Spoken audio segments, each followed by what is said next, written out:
Behind every suburban dream lurks a secret that could turn deadly. Today, we unravel a case of deception, betrayal, and murder, one that sent shockwaves through the beauty industry and beyond. Let's take a dive into the case of California versus Monica Sementilli, a tale of love turned lethal.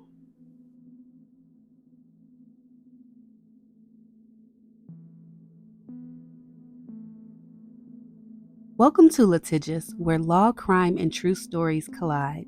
If you're into real cases, sharp analysis, and the pursuit of truth, you're in the right place. Don't forget to subscribe and hit that bell so you never miss a case. This is Fabio Sementilli. Fabio Sementilli, a renowned hairdresser and industry icon, lived a seemingly perfect life in the Los Angeles area with his wife Monica and two of their children. Fabio also has a son from a previous marriage who lives in Canada, where the couple is originally from. But on January 23rd, 2017, that perfect image shattered. Fabio was found brutally murdered multiple times on the patio of his Woodland Hills home, a home that showed no signs of forced entry. The initial assumption? A robbery gone wrong. But investigators soon uncovered a far more sinister story, one woven with passion, greed, and a deadly affair. The investigation took a sharp turn when detectives unearthed Monica's secret, an affair with Robert Baker, a 61-year-old racquetball instructor Monica met at a local gym. A major twist in a brutal murder that stunned the San Fernando Valley earlier this year. We've learned the wife of a well-known hairdresser and company executive was just arrested for murder. CBS 2's Erica Mandy is live in Woodland Hills with the latest on the arrest. Erica? Rick and Pat, his wife is in jail with no bail option at this point, and neighbors around here are shocked. One of them told me at least 10 police cars were outside their home here yesterday, the same place Fabio Sementilli was found dead in January. Baker's background is a bit sketchy. He has some military experience, but prides himself on his involvement in the adult entertainment industry. He's also a felon with a record that contains charges related to taking advantage of a minor. Despite Baker's shady past, Monica is head over heels for him and takes every opportunity she can to spend with her new boyfriend. Monica and Baker would often hook up when Monica's hardworking husband was out working and away on business. Robert and Monica were dating, taking trips, and even became involved with other couples. On one occasion, their eldest daughter found Baker in her mother's bed, but she kept the secret from her father and the rest of the family. I went to my mother's bathroom to take mascara or something because I like to do my mascara in her bathroom. And I didn't notice anything, but when I came out, I noticed Rob in her bed. And what time was that? It was in the morning, so I don't know, 10, 11 a.m., maybe earlier. Did you tell the police about 7 a.m.? Maybe. Sure, if I was working, then that's 7 a.m. Okay. Not trying to trick you, I just want to... No, I just don't remember. Okay. 7 a.m. you went into your mom's bedroom, right? Yes. And I say that because at the time, did your dad sleep in the other room? Yes. All right. So you went into your mom's bedroom, and what did you see? I went to the bathroom first, and then when I left the bathroom, I saw Rob in the bed. And you recognized him? Yes. How did you know what he looked like? Because I went to LA Fitness, and I knew that he was the racquetball coach, whatever, there. Some believe the oldest daughter was complicit in this relationship, since she found Baker's in the mother's bed well before her father was taken. Both the daughters still support their mother's innocence. Authorities allege that Monica and Robert had plotted together, driven by a mix of love, lust, and most importantly, money. Internationally known hairdresser and company executive Fabio Sementilli, seen here in a 2015 interview, was found brutally murdered in the backyard of his upscale Woodland Hills home in January. Police say he was beaten and stabbed several times, and his black Porsche was missing. Now, 5 months later, police have arrested his wife, Monica Sementilli, for murder. Fabio's life was insured for over $1.6 million. Prosecutors argued that Monica and Baker conspired to murder Fabio to cash in on this policy and continue their love affair. Monica immediately began hounding Fabio's employer for his life insurance and claiming that they were broke. Fabio's employer went above and beyond to support Monica and her family. They hosted and helped pay for memorials for Fabio, wrote off his outstanding car loan, and even continued to pay Monica Fabio's salary for 6 months. But that wasn't enough for her.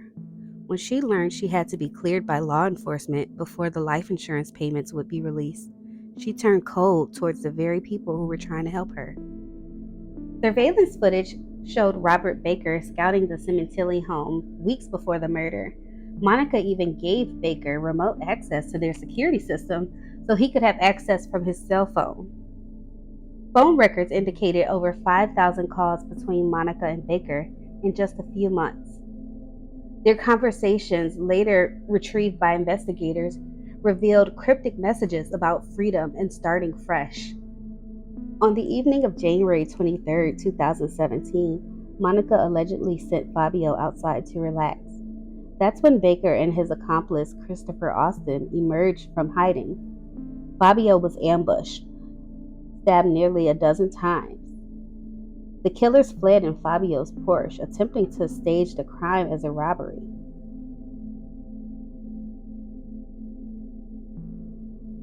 Is surveillance video showing Baker and Austin fleeing the crime scene in Fabio's Porsche.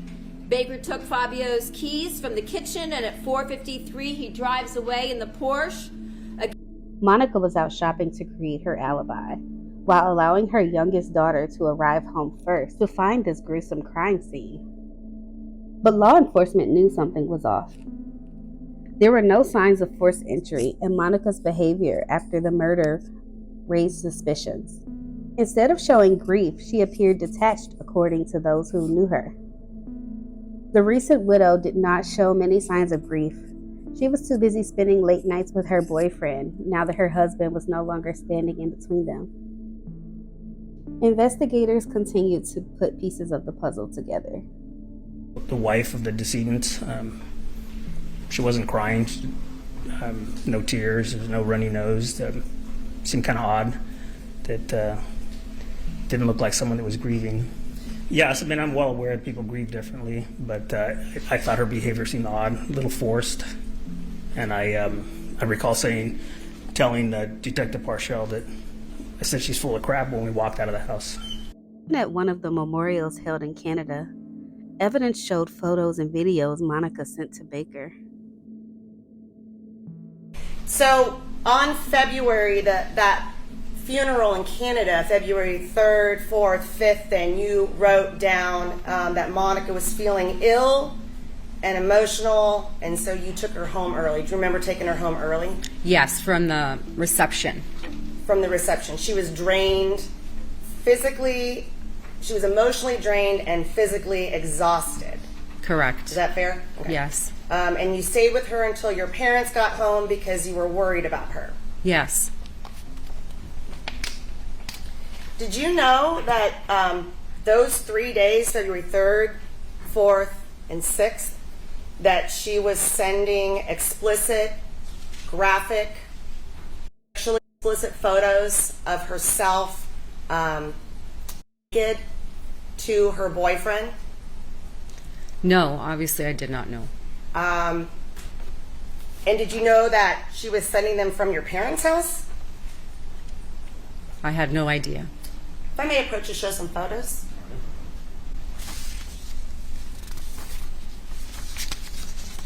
I don't need to see these. Okay, so February 3rd, these are graphically explicit photos, and that's the day of Fabio's viewing, right? I didn't see the date. Well, tell me. February 3rd is the viewing, correct? I believe so, yes. Yeah. Is that your mom's bed then in that one photo that she's laying on naked and the photo that she sent? It looks like. February 4th, the viewing on Saturday, these pictures you reviewed it. Again, it's a picture of the defendant's vagina, blocked out of course. A picture of her laying, showing her breasts. That's her wedding ring. You recognize your sister's wedding ring, right? Yes. Okay. And then a picture of her finger in her vagina, blocked out, right? Right? That's what you just saw. Yes, that's what I saw. Did you know that was, again, at your parents' house? And then February 5th was the mass and the reception and Fabio's cremation. You want to take a look at those photos? Do I have to? Yeah, you do.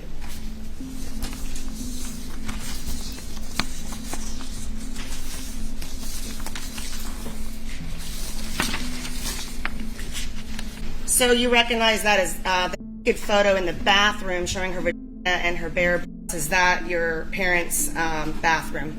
Yes. Okay. And then there's a photograph of her standing, taking a picture of her backside naked in a mirror. Is that your parents' bathroom? Yes. That Sunday was the day that Fabio, there's a mass with a lot of people there, and she was distraught and crying and very upset, right? Yes, she was. And that was actually the day that her husband was cremated. Yes. Okay. Now, after, while she's in Canada, February 2nd through 4th, 2nd through 4th, that time frame, did she ever tell you then that she was having and had been having an affair with Robert Baker?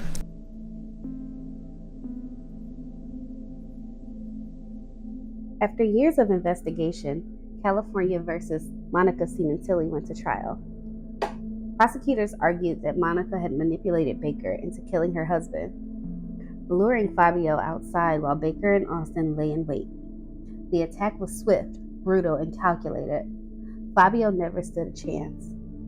The testimony of accomplice Christopher Austin revealed that their original plan was to follow through the night before, when Monica sent Fabio to a local Vietnamese restaurant.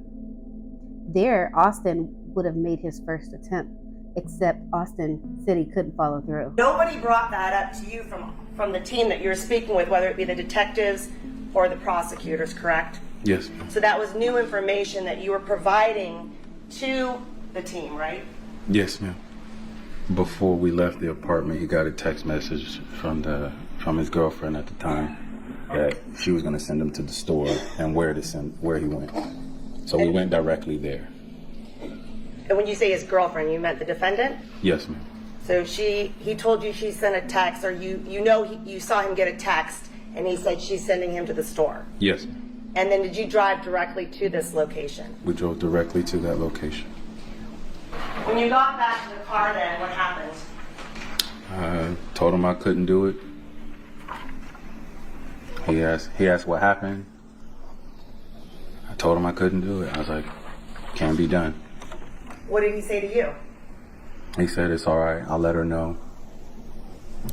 And who is her? The defendant. It wasn't until later that day where he said, she's gonna go to the store and he's gonna be home alone. That's what he told you? That's what he told me. The prosecution laid out a damning case. They presented text messages, call logs, and testimony from Monica's own friends who claimed she spoke of wanting a new life without Fabio. This also showed that Monica did not mourn her husband or show much concern for her daughters. She didn't have a care in the world that her girls spent many nights in the home where their father was just taken. They were alone and afraid. Monica didn't even bother to replace the home security system that Baker stole in the staged robbery.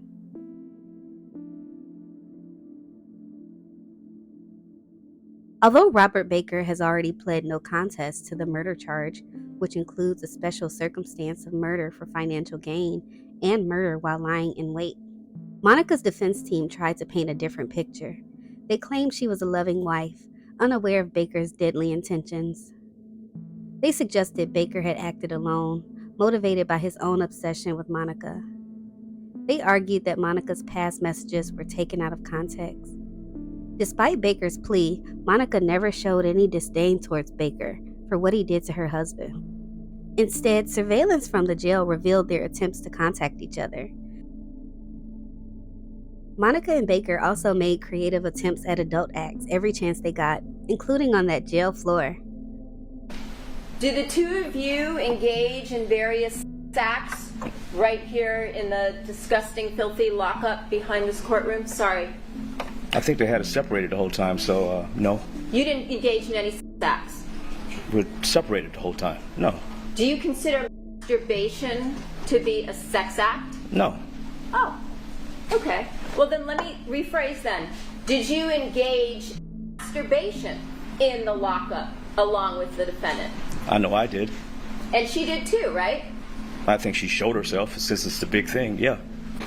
She showed you her vagina, right? I know she showed me her breasts.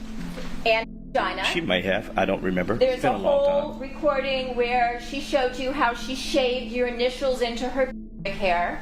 That right? I didn't know. And the two of you often laid on the ground back there so that you could see each other underneath the bars while you were doing these types of acts. Baker even tried to send her some of his bodily fluids in a toothpaste container. And did you find anything when you searched the inmate Robert Baker on June 28th of 2018? Yes. And can you describe what that was, please? It was a manila folder and a clear toothpaste container. Do you recognize what you see here? Yes. And what is this? This is one of the documents that was inside of the manila folder. They would speak in code, referring to themselves as Bonnie and Clyde. Baker said he would take the fall for both Monica and his accomplice, Chris Austin. And you said, babe, I'm not making a deal. I'll take it to my grave, baby. Remember that? Mm-hmm. I gotta hear it. I don't remember saying it, but I'm sure I gotta hear it first. And then she said, me too. Monica referred to herself as his ride or die. Sure. Okay.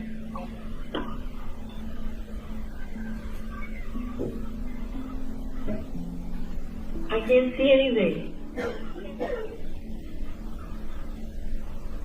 I can't see it. I can't see it at all. What does it say?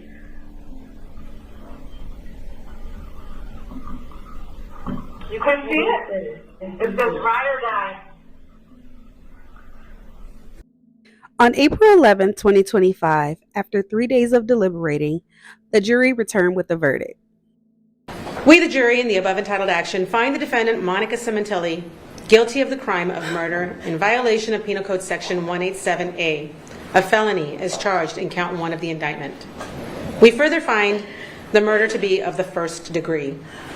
We further find the allegation that the murder of Fabio Sementilli was intentional and carried out by the defendant, Monica Sementilli, for financial gain within the meaning of Penal Code Section 190.2A1 to be true.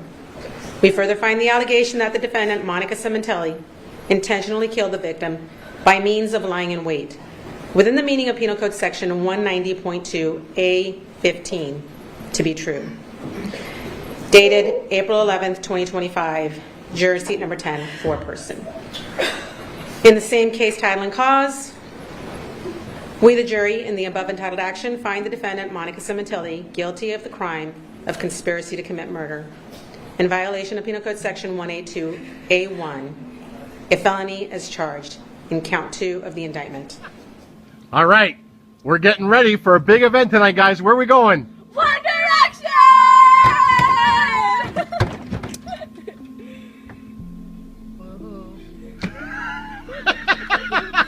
Fabio Sementilli was more than just a husband and father. He was an artist, a mentor, a beloved figure in the beauty industry. His life was stolen in an act of unimaginable betrayal, but his legacy remains. What's up, guys? Fab here.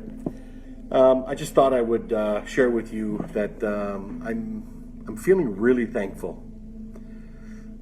Really thankful for the work that I do, for the life that I lead, for the people around me.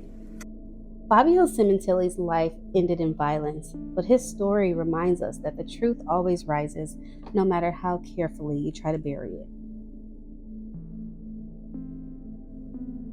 If you found this case compelling, make sure to like this video, subscribe to our channel, and join us next time for another deep dive into justice. Until then, stay vigilant.